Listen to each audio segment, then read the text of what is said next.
നമസ്കാരം. ഇന്ന് ആറ്റുകാൽ പൊങ്കാല. അമ്മയുടെ നടയിൽ ലക്ഷക്കണക്കിന് പേർ പൊങ്കാല ഇടുന്നതാണ്. കൂടാതെ പലരും തങ്ങളുടെ വീടിൻ്റെ മുറ്റത്ത് പൊങ്കാല അമ്മയ്ക്ക് വേണ്ടി സമർപ്പിക്കുന്നതാണ്. ദേവി പ്രീതിക്കും ആഗ്രഹ സാഫല്യത്തിനും ഉത്തമമാണ് പൊങ്കാല വഴിപാട്. പൊങ്കാല ഇടുന്നവർ അതിനാൽ സ്വയം അമ്മയിൽ സർവ്വതും സമർപ്പിച്ച് ഈ വഴിപാട് ചെയ്യേണ്ടതാകുന്നു. കാരുണ്യനിധിയായ അമ്മ ഭക്തരുടെ ഏതാഗ്രഹവും സാധിച്ച് നൽകുന്നതാണ്. ദേവിയുടെ അനുഗ്രഹത്താൽ ജീവിതത്തിൽ നടക്കാത്തതായി ഒന്നും തന്നെ ഉണ്ടാകുന്നതല്ല. ജീവിതത്തിൽ ഉയർച്ച, തൊഴിൽ, സന്താനക്ലേശങ്ങൾ മാറുവാൻ, വീട്, ദാമ്പത്യ സൗഖ്യം എന്നിവയ്ക്കായി പൊങ്കാല അമ്മയ്ക്ക് സമർപ്പിക്കുന്നത് വളരെ ഉത്തമം തന്നെയാണ്. എന്നാൽ പൊങ്കാല തിളച്ച് മറിയുമ്പോൾ ചില സൂചനകൾ നമുക്ക് ലഭിക്കുന്നതാണ്. ഇവ എന്തെല്ലാമാണ് എന്നും ദോഷപരിഹാരത്തിനായി എന്തെല്ലാം കാര്യങ്ങൾ നാം ചെയ്യണം എന്നും ഈ വീഡിയോയിലൂടെ മനസ്സിലാക്കാം. കൂടാതെ ശ്രദ്ധിക്കേണ്ട മറ്റൊരു കാര്യമുണ്ട്. പൊങ്കാല ഇട്ടവർ പൊങ്കാല ഇട്ടതിന് ശേഷം ഒരിക്കലും ചെയ്യാൻ പാടില്ലാത്ത 5 കാര്യങ്ങളുണ്ട്. ഈ കാര്യങ്ങൾ ഒരിക്കലും നിങ്ങൾ ചെയ്യുവാൻ പാടുള്ളതല്ല. ഇങ്ങനെ ചെയ്യുന്നത് ഈശ്വരാധീനം നഷ്ടമാക്കുന്ന കാര്യമാകുന്നു. അത് എന്തെല്ലാമാണ് എന്നും ഈ വീഡിയോയിലൂടെ മനസ്സിലാക്കാം. ശുഭലക്ഷണങ്ങൾ. പൊങ്കാല തിളച്ച് തൂവുമ്പോൾ ചില ശുഭലക്ഷണങ്ങൾ നാം കാണുന്നതാണ്. ഇതിന് അനുസൃതമായി അമ്മയുടെ അനുഗ്രഹം നമുക്ക് ലഭിച്ചോ എന്നും ഇനി വരുന്ന സമയത്ത്, അതായത് ഇനി കാലത്ത് എന്തെങ്കിലും തടസ്സങ്ങളോ ദുരിതങ്ങളോ അനുഭവിക്കേണ്ടതായി വരുമോ എന്നും മനസ്സിലാക്കാവുന്നതാണ്. അത്തരത്തിൽ പൊങ്കാല തിളയ്ക്കുമ്പോൾ നമുക്ക് ലഭിക്കുന്ന ശുഭ സൂചനകളെക്കുറിച്ച് ഈ വീഡിയോയിലൂടെ മനസ്സിലാക്കാം. കിഴക്കോട്ടാണ് പൊങ്കാല തിളച്ച് മറിയുന്നത് എങ്കിൽ അത് വളരെ ഉത്തമം തന്നെയാകുന്നു. ഇത് ദേവിയുടെ അനുഗ്രഹത്തെ തന്നെയാണ് സൂചിപ്പിക്കുന്നത്. ഏത് ആഗ്രഹം നാം ആഗ്രഹിക്കുന്നുവോ അത് ഉടനെ തന്നെ നടക്കും എന്നതാണ് ഫലം. കൂടാതെ പ്രയാസങ്ങൾ ഇല്ലാതാകുന്ന സമയം ജീവിതത്തിൽ വന്ന് ചേരും എന്നും അർത്ഥമാക്കാം. അതിനാൽ തന്നെ ഈ പറഞ്ഞിരിക്കുന്ന കാര്യങ്ങൾ പൊങ്കാല ഇങ്ങനെ തിളച്ച് മറിയുന്നതിലൂടെ ജീവിതത്തിൽ സംഭവിക്കും എന്നാണ് വിശ്വാസം. അതിനാൽ തന്നെ ഇവർ ദേവിയുടെ അനുഗ്രഹം ഉള്ളവർ തന്നെയാണ്. അതിനാലാണ് കിഴക്കോട്ട് തന്നെ പൊങ്കാല തിളച്ച് തൂവിയത് എന്നതാണ് പ്രത്യേകത. ഈ ലക്ഷണങ്ങൾ കാണുകയാണ് എങ്കിൽ ഈ കാര്യം ഇവരുടെ ജീവിതത്തിൽ ഉടനെ നടക്കുന്നതാണ്. വടക്കോട്ടാണ് പൊങ്കാല തിളച്ച് തൂവുന്നത് എങ്കിൽ അതിൻ്റെ അർത്ഥം ഇപ്രകാരമാകുന്നു: കുറച്ച് ബുദ്ധിമുട്ടുകൾ ജീവിതത്തിൽ അനുഭവിക്കേണ്ടതായി വരും എന്നും, എന്നിരുന്നാലും അല്പം ബുദ്ധിമുട്ടുകൾ അനുഭവിച്ചാലും ആഗ്രഹങ്ങൾ നടക്കണം എന്നില്ല. എന്നാൽ അല്പം വൈകിയാലും കാര്യസാധ്യം ഉറപ്പാണ് എന്നും അർത്ഥമാക്കുന്നു. ഇതിനാൽ തന്നെ ജീവിതത്തിൽ പല ബുദ്ധിമുട്ടുകൾ വന്ന് ചേരുവാനുള്ള കാര്യങ്ങൾ സംഭവിക്കുന്നതാകുന്നു. എന്നാൽ അതിൽ തളരേണ്ടതില്ല. അമ്മയുടെ അനുഗ്രഹം ഒപ്പം തന്നെയുണ്ട്. ഏതൊരു കാര്യത്തിനും ക്ഷമയോടെ മാത്രം മുൻപോട്ട് പോവുക എന്നതാണ് ഇവർ ചെയ്യേണ്ടത്. കാരണം ഇവരുടെ പല കാര്യങ്ങളും നടക്കണം എന്നുണ്ടെങ്കിൽ കാലതാമസം തന്നെ നേരിടുന്നതാകുന്നു. അതിനാൽ തന്നെ ഈ ബുദ്ധിമുട്ടുകൾ ഇവർ മനസ്സിലാക്കി മുൻപോട്ട് പോകേണ്ടതും അനിവാര്യം തന്നെയാകുന്നു. തെക്കോട്ടാണ് പൊങ്കാല തിളച്ച് തൂവുന്നത് എങ്കിൽ അത് അത്ര ശുഭകരമല്ല എന്ന് തന്നെയാണ് വിശ്വാസം.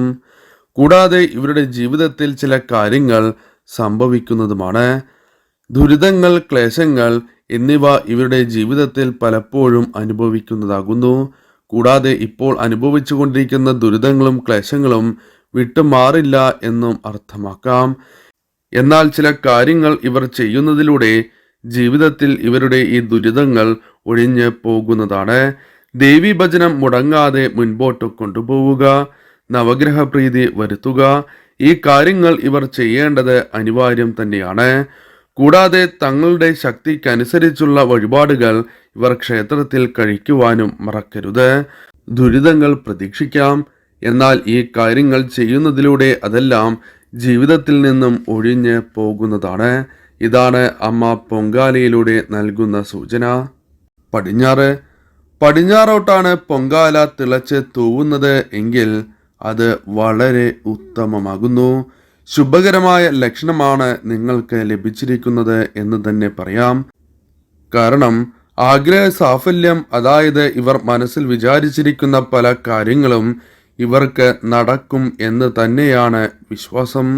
അതിനാൽ തന്നെ കഠിനമായ തടസ്സങ്ങൾ ഇവർ നേരിടും എങ്കിലും അതെല്ലാം മറികടക്കുവാൻ ദേവിയുടെ അനുഗ്രഹത്താൽ ഇവർക്ക് സാധിക്കുന്നതാകുന്നു. അതിനാൽ തന്നെ ആഗ്രഹ സാഫല്യം നേടുവാൻ സാധിക്കും എന്ന ഉറപ്പാണ് പൊങ്കാല പടിഞ്ഞാറോട്ട് തിളച്ച് തൂവുന്നതിലൂടെ ഇവർക്ക് ലഭിച്ചിരിക്കുന്ന സൂചന. അതിനാൽ ധൈര്യമായി ഇവർക്ക് മുൻപോട്ട് പോകാവുന്നതാണ്. പൊങ്കാലയ്ക്കൊപ്പം വെള്ളനിവേദ്യം, തെരളി, മണ്ടപ്പുറ്റ് എന്നീ കാര്യങ്ങളും ഒപ്പം സമർപ്പിക്കുന്നവരുണ്ട്. ഇങ്ങനെ സമർപ്പിക്കുന്നത് അതിവിശേഷം തന്നെയാണ്. വെള്ളനിവേദ്യം ഇന്നേ ദിവസം ദേവിക്ക് സമർപ്പിക്കുന്നതിലൂടെ അഷ്ടസിദ്ധിയാണ് നമുക്ക് വന്നു ചേരുക.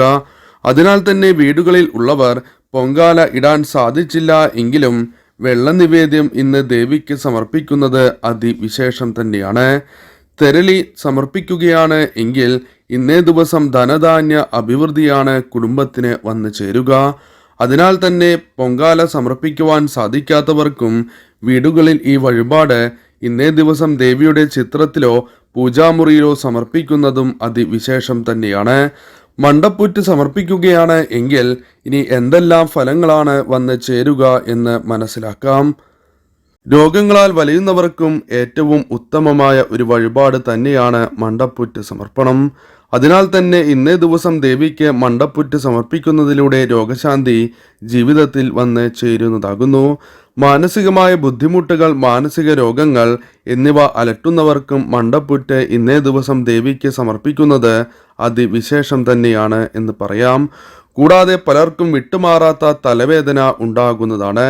ഈ തലവേദന ജീവിതത്തിൽ നിന്നും ഒഴിഞ്ഞു പോകാൻ ഇന്നേ ദിവസം ദേവിക്ക് മണ്ടപ്പുറ്റ് സമർപ്പിക്കുന്നതും അതിവിശേഷം തന്നെയാകുന്നു. പയർ, അരി, ശർക്കര എന്നിവ കൊണ്ടാണ് മണ്ടപ്പുറ്റ് ഉണ്ടാക്കുവാൻ സാധിക്കുക. ശേഷം പൊങ്കാല സമർപ്പിച്ചതിന് ശേഷം നാം കാണുന്ന അശുഭ ലക്ഷണങ്ങളെക്കുറിച്ച് മനസ്സിലാക്കാം. നിവേദ്യം അടിയിൽ പിടിക്കുക എന്നതാണ് ആദ്യത്തെ അശുഭ ലക്ഷണം. അതിനാൽ ഈ കാര്യം ഏവരും ശ്രദ്ധിക്കേണ്ടതാകുന്നു. പ്രാണി വീഴുക പലപ്പോഴും സംഭവിക്കുന്ന ഒരു കാര്യമാണ് ഇത്. അതിനാൽ ഇങ്ങനെ സംഭവിക്കാതിരിക്കുവാൻ ഏവരും ശ്രമിക്കുക. കാരണം ഇത് അശുഭ ലക്ഷണം തന്നെയാണ്. വസ്ത്രം കത്തുക യാദൃശ്ചികമായി ഇത്തരത്തിൽ സംഭവിക്കാവുന്നതാണ്. അതിനാൽ ഏവരും ഇത്തരത്തിൽ ശ്രദ്ധിച്ചുകൊണ്ട് പൊങ്കാലയിടുവാൻ ശ്രമിക്കുക. കാരണം ഇതും ഒരു അശുഭ ലക്ഷണത്തിൽ പെടുന്ന കാര്യം തന്നെയാണ്. അശുദ്ധജലം പൊങ്കാലയിൽ വീഴുക എന്നതും അശുഭ ലക്ഷണം തന്നെയാണ്. വിയർപ്പ് എന്നിങ്ങനെയുള്ള കാര്യങ്ങളാണ് ഉദ്ദേശിക്കുന്നത്. അതിനാൽ ഈ കാര്യവും ഏവരും പരമാവധി വീഴാതെ ഇരിക്കുവാൻ ശ്രമിക്കേണ്ടതാണ്. കാരണം ഇതും അശുഭ ലക്ഷണം തന്നെയാകുന്നു. എന്നാൽ നിങ്ങൾക്ക് ഇന്നേ ദിവസം ഇത്തരത്തിൽ സംഭവിച്ചു എന്ന് തന്നെ ഇരിക്കട്ടെ. എന്നിരുന്നാലും നിങ്ങൾ വിഷമിക്കേണ്ടതില്ല. ദേവിയുടെ ഒരു മന്ത്രം ജപിക്കുന്നതിലൂടെ ഇത്തരത്തിലുള്ള അശുഭ ലക്ഷണങ്ങളാൽ വന്നു ചേർന്ന ദോഷങ്ങൾ ഒഴിഞ്ഞ് പോകുന്നതാണ്. അതിനാൽ ദേവിയുടെ ക്ഷമാപണ മന്ത്രമാണ് ജപിക്കേണ്ടത്. ക്ഷമാപണ മന്ത്രം ഇപ്രകാരമാകുന്നു: ഓം ദേവി ദേവി മഹാദേവി അന്നപൂർണേ മഹാമതേ നിവേദ്യസാരമാ പ്രസന്നം ക്ഷമസ്യ ദയാപരേ എന്നാകുന്നു. മന്ത്രം ഒന്നുകൂടി ജപിക്കാം. ഓം ദേവി ദേവി മഹാദേവി അന്നപൂർണേ മഹാമതേ നിവേദ്യസാരമാ പ്രസന്നം ക്ഷമസ്യ ദയാപരേ എന്നാകുന്നു. കലം സ്പർശിച്ചുകൊണ്ടാണ് ഇത്തരത്തിൽ ജപിക്കേണ്ടത് എന്ന് ഏവരും ഓർത്തിരിക്കേണ്ട കാര്യമാകുന്നു. പിന്നീട് ഒരു പിടി പണം ദേവിക്ക് സമർപ്പിക്കേണ്ടതും അനിവാര്യം തന്നെയാകുന്നു. ഇനി ദേവീക്ഷേത്രത്തിൽ പോകുവാൻ സാധിക്കുന്നില്ല എങ്കിൽ, അതായത് ആറ്റുകാൽ പോകുവാൻ സാധിക്കുന്നില്ല എങ്കിൽ അടുത്തുള്ള ദേവീക്ഷേത്രത്തിൽ സമർപ്പിക്കുക ചെയ്യരുത്.